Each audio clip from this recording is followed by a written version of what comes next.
Немножко я испачкалась в глине. Прошу меня понять и простить, это очень вкусно.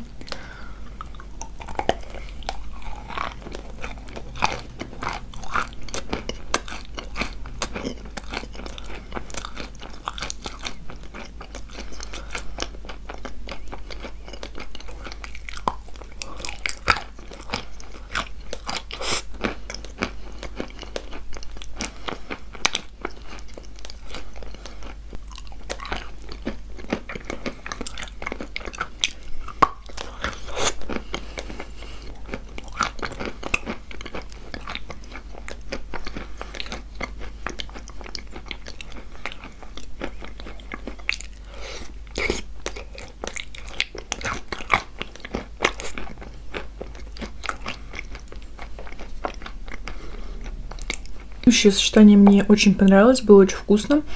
Чувствовался вкус пасты, было реально очень вкусно, прям очень. Я, мне кажется, сейчас запишу это видео и пойду хрустеть в Телеграм еще.